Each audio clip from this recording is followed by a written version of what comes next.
नमस्कार दोस्तों, आज हम आपको हथेली में शोर पर्वत पर तिल हो, बिंदु हो या फिर किसी भी प्रकार का अशुभ चिन्ह या फिर कोई भी दोष हो शोर पर्वत पर, तो इसके लिए उपाय भी बताएंगे। और अगर शोर पर्वत पर आपके तिल है तो यह क्या करेगा, आगे चल के शुभ होगा या अशुभ होगा, कैसा फल देगा, इसके बारे में हम आपको बताएंगे। लेकिन उससे पहले दोस्तों हम आपसे माफ़ी मांगेंगे।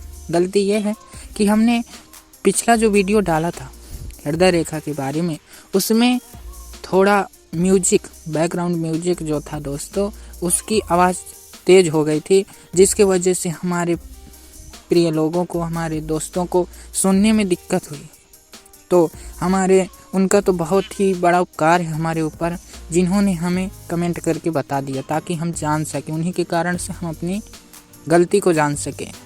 इसलिए दोस्तों हम म्यूजिक लगाएं भी ना, मगर म्यूजिक लगाने का एक सबसे बड़ा कारण ये है कि हम मोबाइल में रिकॉर्ड करते हैं, तो जो पीछे का माहौल रहता है वो अच्छा, छोटे छोटे बच्चे खेलते रहते हैं या फिर गाड़ी निकलती रहती है, शोर शराबा, चिड़िया ऐसे बोलती रहती हैं।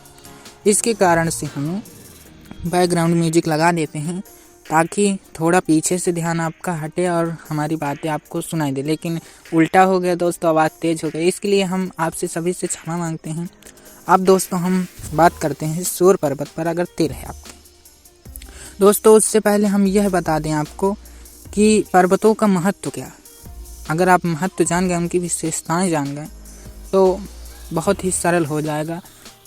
शोर पर्वत पर किसी भी दोष या फिर किसी भी पर्वत पर कोई दोष होगा तो आप तुरंत समझ जाएंगे कि इसका हमें क्या भोगना पड़ेगा। तो दोस्तों पर्वतों का विशेष महत्व है, क्योंकि पर्वतों के माध्यम से ही विभिन्न रेखाएं बनती हैं और उनका विकास हो पाता है। पर्वतों का नामकरण ग्रहों के नामकरण से हुआ है, और जिस ग्रह में जो गुण विशेष रूप से होते हैं दोस्तों, वे ही गुण उन पर्वतों के उभार से ज्ञात किए जा सकते हैं।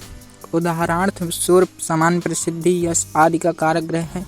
अतः यदि हथेली में सूर्य पर्वत विकसित है तो निश्चित ही उस व्यक्ति को विशेष सम्मान तथा आदर मिलेगा।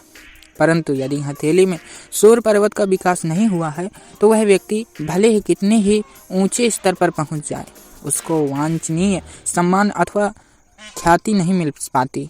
अनुभव में यह भी आया है दोस्तों कि यदि जन्म कुंडली में कोई ग्रह विशेष बलवान है तो वह ग्रह हथेली में भी बलवान दिखाई देता है। अगर किसी भी ग्रह कुंडली में अच्छा नहीं है या फिर कुंडली में ग्रह की दशा खराब है तो हाथ में भी उसका उभार नहीं लिए होगा, वो नीचे होगा, अच्छा नहीं होगा, दोष युक्त होगा। अर्थात उसका पर्वत विकसित, स्पष्ट एवं सुघड़ नहीं होगा। एक प्रकार से देखा जाए तो हथेली के पर्वतों में और जन्म कुंडली के ग्रहों में किसी प्रकार का कोई विशेष अंतर नहीं है दोस्तों।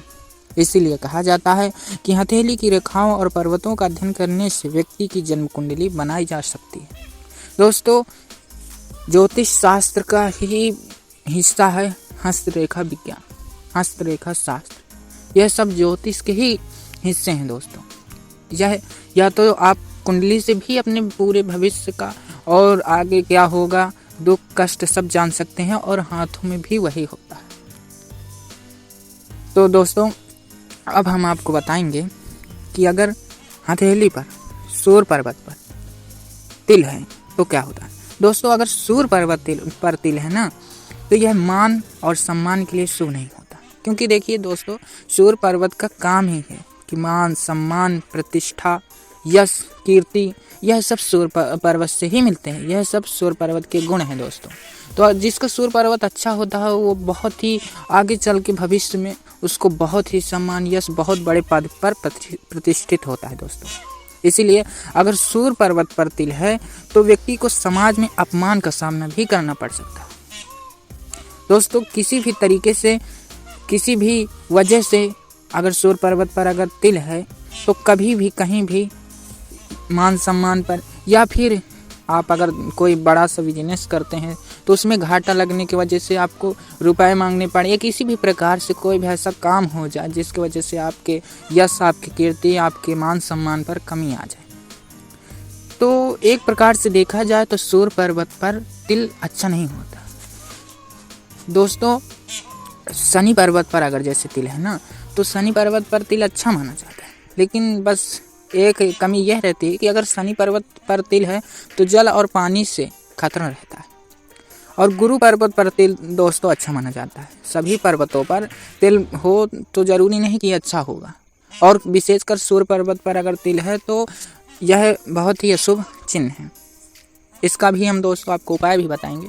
लेकिन अगर गुरु पर्वत पर तिल है दोस्तों किसी के भी हाथ पर, तो आगे चल के वह इतना सफल व्यक्ति बनेगा, उसका गुरु पर्वत इतना समझ लो कि मजबूत है कि कुछ कहने को नहीं। दोस्तों अगर आपके हाथ में सूर्य पर्वत पर तिल है तो आपको उपाय क्या करना है, सूर्य भगवान को आपको मजबूत करना है। सूर्य पर्वत को मजबूत करने के लिए उपाय यह करना है कि दोस्तों आप एक तांबे का छल्ला अनामिका उंगली, क्योंकि अनामिका उंगली के नीचे सूर्य पर्वत होता है, तो अनामिका उंगली में आपको तांबे का छल्ला पहनना है। और सुबह आपका प्रतिदिन का नियम होना चाहिए दोस्तों, आने वाले भविष्य में आप जरूरी अगर आपके है भी नहीं तो भी आपको यह काम तो करने ही चाहिए। सूर्य भगवान अगर मजबूत होंगे, सूर्य पर्वत मजबूत होगा तो आगे चल के आप बहुत ही नाम कमाएंगे दोस्तों। तो सूर्य पर्वत को मजबूत करने के लिए दोष हो या ना हो, फिर भी आपको यह काम तो करने ही चाहिए। सुबह सूर्य भगवान के निकलने से पहले तो आपको प्रतिदिन पहली बात तो उठ जाना चाहिए। दूसरी बात, अगर आप हो सके तो अगर कोई दोष है, अगर दोष ना हो तो कोई बात नहीं, लेकिन अगर आपके तिल दोष कुछ भी हो, सूर्य पर्वत दबा हो, तो आपको तांबे का छल्ला अनामिका उंगली में पहनना है। और प्रतिदिन सूर्य भगवान जैसे ही लाल लाल उगें, पहले उड़ जाना है उनसे आधा घंटा पहले, तो आप नहा धो के अपनी नित्य क्रिया करके सूर्य भगवान को तांबे के लोटा में लाल पुष्प डाल के, तांबे के लोटा में पानी ले लेना और उसमें लाल पुष्प, गुलाब, गुड़हल या फिर और भी कोई लाल फूल आपको डाल देना है, और थोड़ा सा लाल सिंदूर दोस्तों उस पर डाल के, और पूरी श्रद्धा के साथ सूर्य गायत्री मंत्र होता है तो उसको पढ़ते हुए सूर्य भगवान को 5 बार पढ़ना है या फिर 7 बार पढ़ के, और 3 धार में आपको नहलाना है। थोड़ा सा नहलाकर फिर सूर्य भगवान को कुशा से ऐसे छिड़कना है, इसके बाद फिर नहलाना है, फिर कुशा से दोस्तों उनको अर्घ देना है, इसके बाद फिर नहला के अर्घ देकर प्रणाम कर लेना है। और आपको दोस्तों नहा धोकर सूर्य हृदय स्तोत्र का पाठ करना है। यह उपाय है दोस्तों आपके लिए, अगर आपके हाथ में सूर्य पर्वत दबा है या कोई दोष से तिल है, आने वाले समय के लिए बहुत मजबूत उपाय है दोस्तों। आपको सूर्य हृदय स्तोत्र पढ़ना है, इससे आप सूर्य भगवान बहुत ही प्रसन्न होंगे और आगे चल के आपको इतना मान सम्मान मिलेगा, इतना आप आगे चल के व्यापार में या नौकरी में इतना सफल होंगे कि दोस्तों कोई बात ही नहीं है जो हम बताएं। आप खुद ही देखना, चमत्कार सा हो जाएगा। तो दोस्तों इस बार हम बिल्कुल स्लो में म्यूजिक लगाए हैं दोस्तों, तो आशा करता हूँ अगर देखिए दोस्तों उन्होंने बता दिया पहले वीडियो में तो बहुत ही अच्छा हुआ, बता दिया तो अगली बार से हम देखो दोस्तों कम स्लो म्यूजिक लगाएंगे।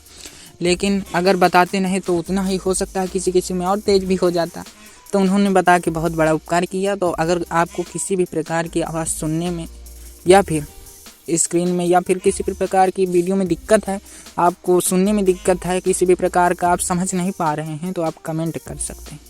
और दोस्तों अगर आप पिछले वीडियो की वजह से आप अगर दंड देना चाहते हैं तो लाइक ना करिए, और अगर आप माफ़ कर दिए हैं तो इस वीडियो को लाइक करिए। लेकिन सूर्य भगवान को और सूर्य पर्वत को मजबूत करने के लिए, प्रबल करने के लिए जो उपाय बताएं ये ज़रूर करें।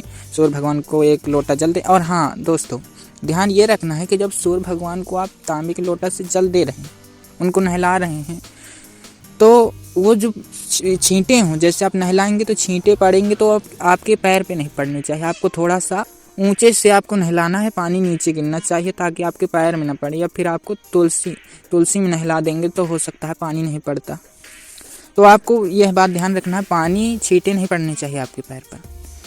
तो आप सूर्य हृदय स्तोत्र का पाठ करें। अगर आप कर नहीं सकते हैं, संस्कृत से होता है दोस्तों, तो आप रविवार के दिन ही सब उपाय करने हैं, तो रविवार को आप सुन भी सकते हैं पूरी श्रद्धा के साथ, क्योंकि सुनना और या पढ़ना दोनों का फल एक ही शास्त्रों में बताया गया। तो नमस्कार दोस्तों, मिलते हैं अगले वीडियो के साथ। अगले वीडियो में हम सफल वैवाहिक के बारे में बताएंगे, किनकी लड़ाई होती रहती है ना बहुत लोगों की, तो उनके बारे में बताएंगे। आप कैसे पहचान सकते हैं कि इनका वैवाहिक जीवन कैसा रहेगा। तो मिलते हैं अगले वीडियो के साथ।